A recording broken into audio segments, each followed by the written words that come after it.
Have you ever wondered how a single moment can reverse the course of your life? An innocent conversation between friends can hide a destructive potential capable of reverberating in every aspect of your existence. When, that night, I was enveloped by an atmosphere of relaxation and laughter at Julian's house, I didn't suspect that what began as a simple exchange of words could turn into an overwhelming attraction, a flame that threatened to consume everything I considered safe and lasting. I had been married to Julian for 7 years, and although our love seemed robust, there was an invisible crack forming behind the facade of happiness. The routine, once a welcoming shelter, now became a weight that suffocated me, extinguishing the passion that once ignited our relationship. I never imagined that night, among the affection of friends and shared memories, a new desire would emerge, challenging not only my loyalty, but everything I believed about love. In that split second when our eyes met, I knew something was changing. It was as if we were on the edge of an abyss, and the only choice left was to jump. And so, with my heart racing and my mind conflicted, I began an unplanned journey that would reveal the darkest side of my own soul. Before I begin this journey, I need to share a little about myself and what was at stake. My name is Clara, and for 7 years, I shared my life with Julian, a loving and attentive man who has always been my safe haven. Our days were filled with familiar routine and quiet moments that, although comfortable, had lost some of their magic. Looking back, I can see the slow erosion of the passion that once brought us together, like waves silently eroding a rock. It was in this context that an ordinary night filled with laughter and good memories would become the starting point for an emotional storm. Julian decided to invite some friends from college to our house for dinner, people I knew but rarely had contact with. Among them was Alvaro, Julian's best friend. He had always seemed like a kind and fun man to me, but he had never awakened any kind of attraction in me. Until that night. The table was full of delicious dishes and wines, and the atmosphere was relaxed. But as the night wore on, a new kind of connection began to blossom, something unexpected and electrifying. The conversations became deeper, laughter turned to looks, and amid the heat of the interactions, I felt something inside me beginning to awaken, a restlessness, a desire to feel, to let myself be carried away. And the moment our eyes met, I knew I was about to cross a line I had never imagined crossing. Little did I know that that night would lead me to make choices that would shake the foundations of my marriage and reveal parts of me that were dormant, but yearning to be awakened. From that moment on, my life would never be the same. The dinner night began like many others, filled with the expectation of meeting old friends. The table was decorated with a simple but welcoming touch. Flickering candles cast soft light, and the aroma of homemade dishes perfumed the air, mixing with the relaxed laughter that filled the room. I tried to absorb that atmosphere of joy, but deep down, I felt a slight uneasiness. Julian was always the life of the party, engaging everyone in lively conversations. I admired him as he interacted, his warm voice echoing through the room, but at the same time an emptiness settled within me.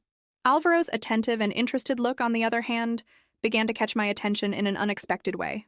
He was sitting across from me, and as the conversation flowed, I noticed that our eyes met frequently. After a few glasses of wine, the conversation became lighter and more intimate. Alvaro made a joke about the old days at college, and everyone laughed, but there was something in the way he looked at me that cut the laughter in the air. It was a subtle, almost imperceptible moment, but it seemed to mark a turning point between us. I felt seen, not just as Julian's wife, but as a woman apart, deserving of attention and affection. Our eyes locked, and I couldn't help the heat spreading through my body. With each new story we told, the growing tension became palpable.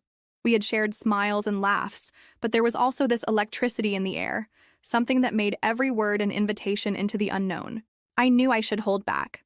Alvaro was my husband's best friend, a fact that should not be forgotten, but the attraction that formed between us was undeniable.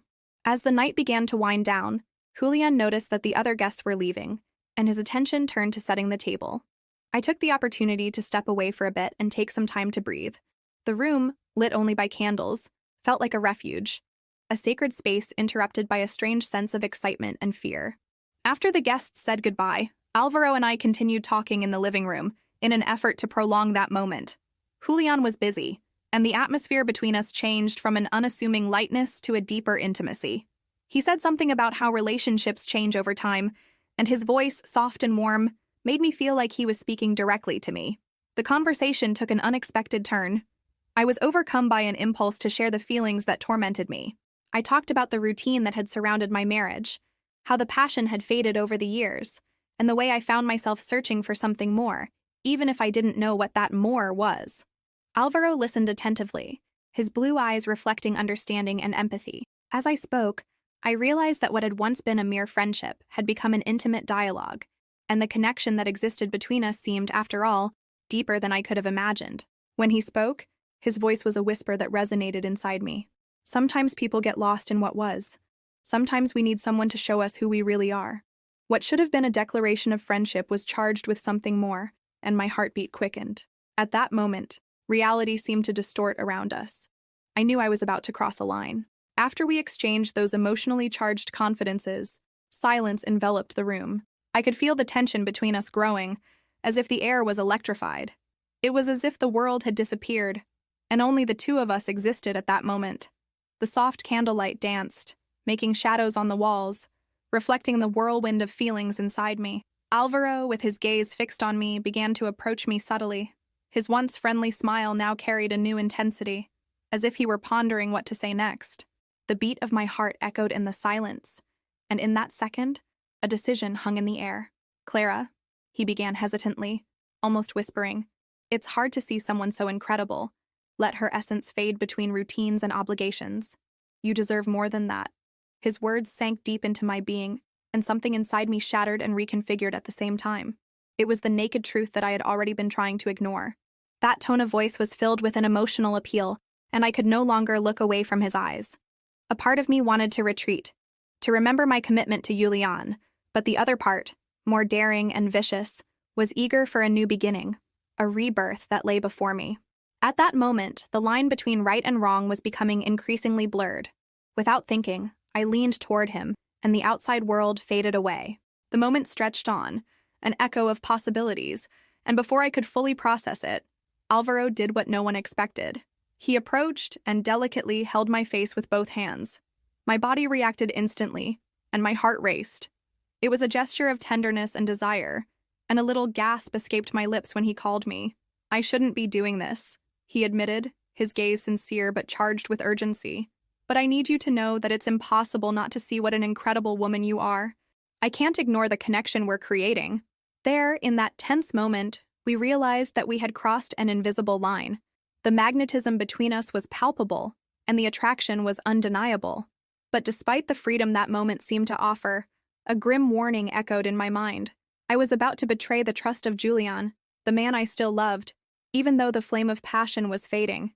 With an overwhelming impulse, Alvaro pulled me closer, and our lips met in the most electrically charged fraction of a second I've ever experienced. The kiss was soft at first, but soon turned into something more intense, as the barriers that once separated us began to crumble. It was as if reality faded away, and all that was left was the two of us, lost in a sea of feelings that I never knew I was capable of feeling again. As the desires were fed, the voice of reason became increasingly distant, almost inaudible. But amid the frenzy, a part of me still struggled with the guilt that was beginning to rise, like a stinging shadow in the light of our newfound desire. As soon as the kiss broke, our eyes met again, and the silence that followed was heavy with the knowledge of what we had done. The realization of impending betrayal weighed heavily on my heart, and a wave of dread spread through me. What I had released into the universe could not be taken back. The question that tormented me from the beginning echoed in my mind again. What did I really want? Could I risk what was left of my marriage for a fleeting moment of passion? The air was heavy and charged with tension. As soon as we pulled away, butterflies began to consume me, and the reality of the situation hit me like a merciless wave. My heart was still pounding, but suddenly the euphoria of the moment gave way to paralyzing confusion. What had I done? Alvaro, noticing the change in my face, removed his hand from my face, as if physical distance could erase what had just happened. His eyes, once burning with desire, now reflected a mix of concern and expectation. The awareness of this distressed me. I knew him well enough to know that he was not a man who sought to destabilize the lives of others. But I, on the other hand, had crossed a line that should never have been crossed.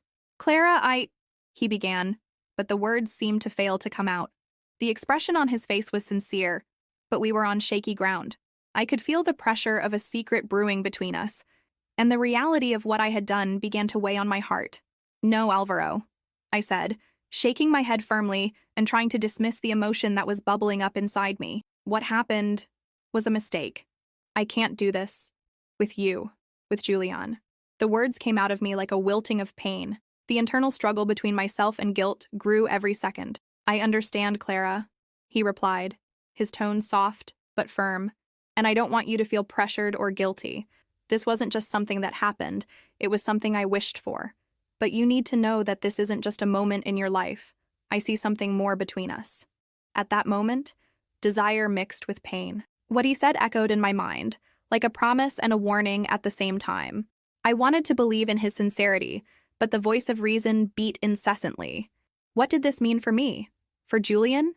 I knew that if this urge continued, I was about to cause irreparable pain. So I tried to compose myself, taking a deep breath. I need to go, I muttered, grabbing my bag and heading for the door. That moment, so intense and at the same time so destructive, needed to end. There was no other way to preserve what was left of my relationship with Julian, the person I had promised to love and respect. Alvaro didn't try to stop me, but the sad look on his face made it clear that he felt the same weight. I closed the door behind me and found myself in the entrance hall, the deafening silence contrasting with the confusion that reigned in my mind. In front of the mirror at the entrance, my image stared back at me, reflecting a woman on the edge of an abyss. The makeup was a little smudged, and the lips still felt the touch of the kiss, which now seemed like a seal of betrayal. What I had awakened within me was tempting, but there was also a dark shadow that threatened to consume everything. When Julian arrived home after cleaning everything, his hands were busy with daily tasks, but I could feel that he was distant. Instead of discussing the night, he offered me a soft smile, a gesture of affection that made me feel even more guilty. I looked at him, and all the memories of love, the moments we built together, flooded my mind. How could I have put myself in such a situation? The night passed in a blur, and guilt nestled in my chest like an unbearable weight. The echo of Alvaro's words continued to resonate. I see something more between us. I knew I should have made a different decision, but temptation had already done its work. I was torn between two lives, between what I wanted and what I had. I felt that something inside me was burning, and at the same time, an internal duel took place. That night would become a crossroads, a fork in the road that I could never ignore. What I wanted and what I really was no longer seemed to fit together. The question remained, pounding in my mind. Could I go back? Could I get back everything I could be losing? The following days were marked by a heavy cloud of guilt and anxiety that obscured every moment of my routine. I woke up every day with the weight of what had happened, the kiss with Alvaro reverberating in my mind like a sad song that didn't want to leave the bottom of my heart.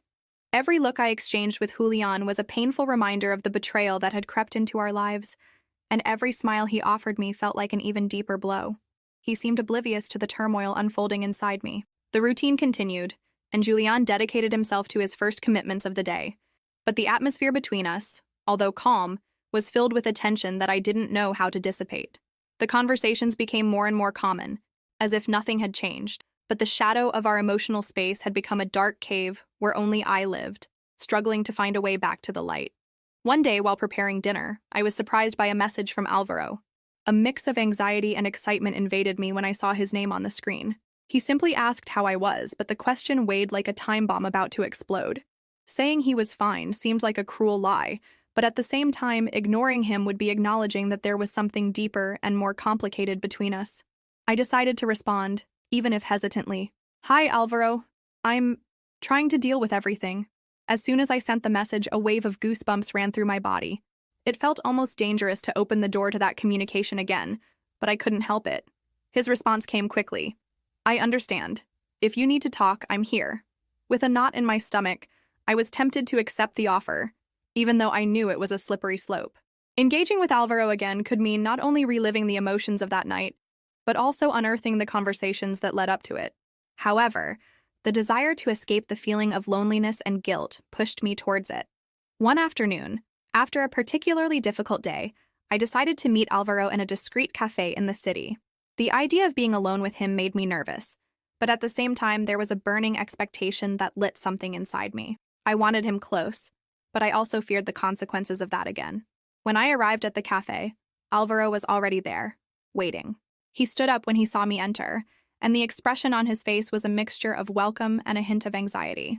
A smile spread across my lips, but it immediately faded under the weight of the reality that surrounded us.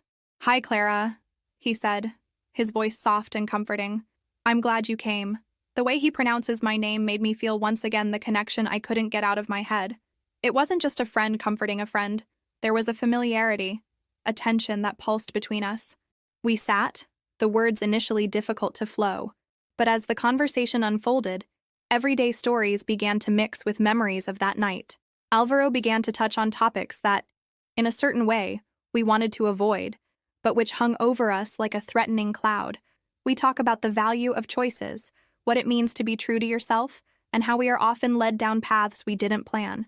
"Clara," he said, his eyes fixed on mine, "I don't want you to feel guilty. What happened between us was real, and it's natural for feelings to arise.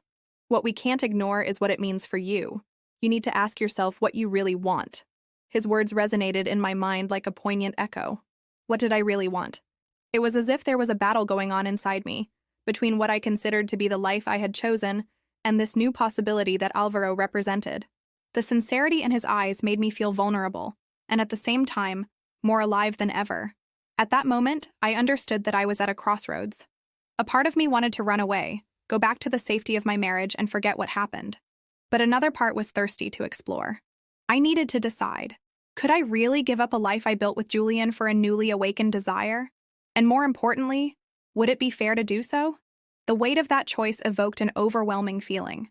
My heart pounded with uncertainty, but the decision was approaching, and I knew I couldn't remain on the fence forever. As the conversation flowed, the environment around us began to dissolve into a soft tangle of indistinct faces and distant murmurs. Alvaro's words enveloped me like a seductive whisper, and the physical proximity between us became increasingly charged with electricity. Heat emanated from him, and I found myself caught between wanting to retreat and wanting to get closer.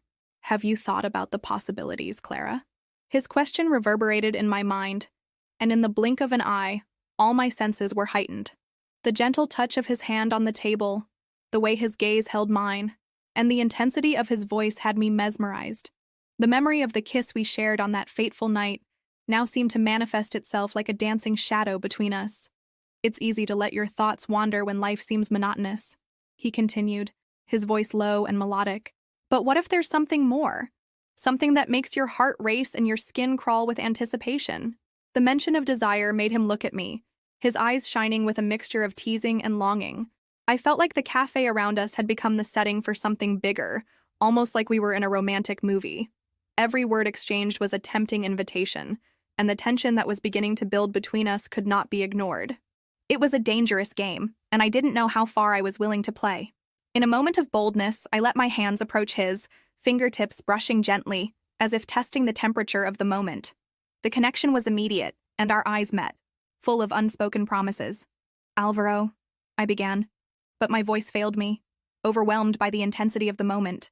"Clara," he murmurs, leaning a little closer, causing the space between us to disappear in an instant. His warm breath mixed with that of my body, and I realized that with each beat of my heart, I was losing the ability to resist. On impulse, he leaned in, and for a brief moment, I felt his breath against my skin before our mouths met again, this time more intensely and decisively. The kiss was filled with an urgency that we both craved, and when I felt his lips on mine, a wave of heat ran down my spine. It was as if every doubt and uncertainty evaporated amidst that fiery connection. The feeling of being touched with affection and desire awakened something inside me that had long been dormant. The way his hands held my waist, as if they were pulling me towards the reality he desired, enveloped me in a bonfire of emotions. Between subtle kisses and hushed whispers, the certainty that we were crossing limits was like a bell ringing in my ears. The desire grew, and a part of me wanted to give in completely, while another part fought against reality. What were we doing? I knew I was risking everything: my marriage, my sanity, and most of all, my happiness. "I don't want you to feel pressured," he said between kisses, his velvety voice resonating in my mind. "But I can't ignore how I feel about you, Clara. There's something between us that's stronger." With each word, his hands moved delicately, exploring my body with a touch that made me feel alive and desired like never before. The line between right and wrong became fuzzy, and the adrenaline of our clandestinity only increased the passion. Moments like that took me to a place where all worries disappeared, and all that existed was the here and now. Yet in the back of my mind, Julian's shadow continued to loom, like a warning against the approaching storm. But at the same time, I was so absorbed in that moment, so seduced by Alvaro's intensity, that the internal struggle began to seem distant, a dilemma that, sooner or later, would have to be faced.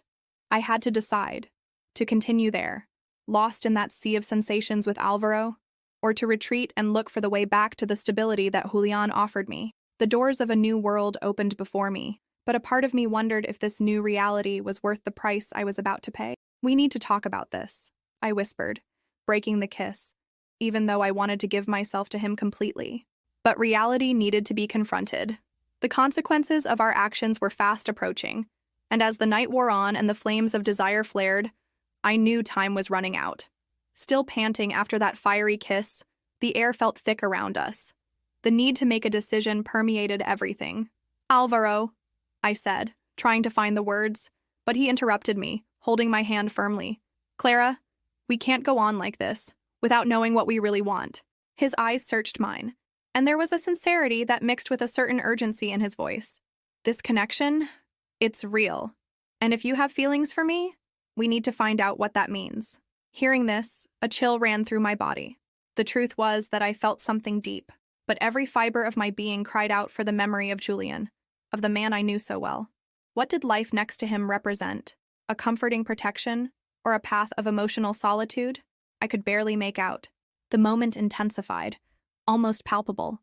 The cafe was beginning to close, and an atmosphere of haste took over in the midst of our emotional confrontation. The light, now yellowish, cast dancing shadows over us, and I felt the impulse to decide, but the fear of making the wrong choice paralyzed me. "You need to know that I'm willing to be your choice," Alvaro said, his voice deep as a whisper. "I don't want you to just remember this night in secret. If you let me in, we can make this work. We can build something real." Like a storm brewing on the horizon, a wave of conflicting emotions exploded within me. I was torn between the certainty that something had changed and the weight of betrayal that weighed on my conscience. The intensity of attraction to Alvaro was undeniable, but Julian's image appeared in my mind like a ghost. I decided I needed time to reflect. "Alvaro, I need to go home. I can't do this here." The answer didn't come out the way I wanted, but it was all I could muster at that moment. A sudden regret wailed in my chest as I looked into Alvaro's eyes, realizing that this connection could either free me or imprison me further. His smile faded, but his understanding was pure. "I understand," he said, with a look that mixed pain and hope. "Think carefully about what you really want. I'll be here, waiting." As I left the cafe, as the gentle evening breeze caressed my face, I was overcome by a wave of uncertainty. My mind was swinging between what I had felt with Alvaro and what I was about to fall apart at home in relation to Julian. However, as soon as I got into the car, a silent adrenaline took over me. Something inside me knew this would be a night I would never forget. When I got home, the silence was deafening. Julian was in the living room, focused on something on television, and when he saw me, he let out a smile that made me feel a mix of love and guilt. "Hi, love," he said, as if unaware of the emotional storm I had just faced. "Hi," I replied, trying to hide any trace of turmoil in my heart. My mind was spinning, carrying the weight of truth I wasn't ready to share. The idea of telling him about Alvaro seemed not only unbearable, but dangerous. However, as I approached, an acute feeling that everything was about to change enveloped my mind. The familiar scent of the house embraced me, but the tension that had built between us was palpable. Suddenly, my cell phone ring broke the silence. It was a message from Alvaro. "Clara, we need to talk. It's urgent." I lifted my head, smelling my own desperation. "Sorry, Julian, I need to make a quick exit," I murmured, heading towards the door. His gaze fixed on me, but I couldn't linger. The urgency of the message called me, and I left, determined to resolve things with Alvaro. I quickly went to the cafe where Alvaro was still waiting. His eyes met mine, but there was a gravity in the air that spoke 1,000 words. "What happened?" I asked, trying to keep my voice calm. "Clara, we need to be honest with each other," he began, but the tension in the air made my heart race. "I can't wait for you any longer. I discovered something you might need to know." What he said next cut the air like a knife. "Julian told me about his problems, about how he feels alone in your relationship. He doesn't know what happens between us, but I can't be the reason for his suffering." In an act of desperation, his gaze fixed on me, and I realized that Alvaro was a reflection of the repressed desire that I had always carried. But suddenly, the revelations fell on me like a bucket of cold water. "Does he know?" I whispered, voice cracking from the impact of the words. Alvaro hesitated. "He doesn't know everything, but your happiness, Clara, that's what counts most. I don't want to be the cause of anyone's unhappiness." At that moment, I made an inevitable decision. With tears in my eyes, I looked at Alvaro, my emotions finally boiling. "I need to go to Julian. He deserves the truth, and I won't burn the bonds we've built." As I drove home, a mix of heavy decisions and liberation washed over me. I had explored the boundaries of what was right and what was wrong, but the truth was getting closer. Arriving home, I realized that what I had discovered about myself was preparing me for a new chapter. When I entered, Julian was waiting, and the look we exchanged carried centuries of unspoken emotions. "Clara," he began, his voice shaky, "we need to talk." And as the words unfolded, I realized that life always demands transparency. There was no escaping the truth, and it would probably be the key to the freedom I so desired. I went to him, holding his hand firmly, determined to tell him everything. The future was uncertain, but maybe by facing what I really felt, I could finally find my true path, even if it meant giving up what was already familiar to me. A new journey began, but one thing was certain: my heart now belonged to the truth.